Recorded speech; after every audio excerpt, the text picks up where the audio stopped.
Hi అండి, అందరికీ నమస్కారం. ఎమ్మెల్సీ కవితను తీహార్ జైలుకు. తీవ్ర దుఃఖంలో కేసీఆర్. కవితకు కౌంట్డౌన్ స్టార్ట్ అయింది అనే లేటెస్ట్ అప్డేట్ అయితే రావడం జరిగిందండి. వీడియో ఎక్కడ స్కిప్ చేయకుండా చివరి దాకా చూడండి, అప్పుడే పూర్తి ఇన్ఫర్మేషన్ తెలుసుకోగలరు. అలాగే ఫస్ట్ టైం మన ఛానల్ని చూస్తున్నట్లయితే ప్లీజ్ సబ్స్క్రైబ్ చేసుకోండి. ఎమ్మెల్సీ కవిత అరెస్ట్పై జైలు నుంచి సుకేష్ చంద్రశేఖర్ సంచలన లేఖ రాశారు. ఇప్పటి వరకు కవితను టార్గెట్ చేస్తూ ఆయన ఎన్నో లేఖలు విడుదల చేశారు. కవితకు తనకు మధ్య జరిగిన చాటింగ్ వివరాలను సైతం సోషల్ మీడియాలో పోస్ట్ చేశారు. ఇన్నాళ్లుగా తప్పుడు కేసులు, తప్పుడు ఆరోపణలు, రాజకీయ కక్ష సాధింపు అంటూ చెప్పినవన్నీ అబద్ధాలని తేలింది.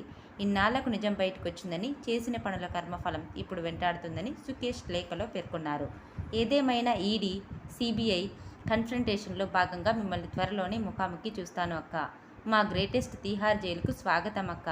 మీ మరో సోదరుడు, అవినీతిని సూత్రధారుడి అరవింద్ కేజ్రీవాల్ మీకు జైల్లో లగ్జరీ జీవితం అందించేందుకు అన్ని ఏర్పాట్లు చేసి ఉంటారు. ఈ లేఖను ముగించే ముందు మరొక్క మాట చెప్పదలుచుకున్నాక, సినిమా ఇంకా మిగిలే ఉంది. కేజ్రీవాల్జీ, తదుపరి ఇక మీరే. ఎంత ప్రయత్నించినా సాధ్యం కాదు. సినిమా క్లైమాక్స్కు చేరుకుంది. కేజ్రీవాల్జీ, నా సోదర సోదరీమణులకు తీహార్ క్లబ్కు స్వాగతం పలుకుతున్నాను అని సుకేష్ చంద్రశేఖర్ లేఖలో పేర్కొన్నారు.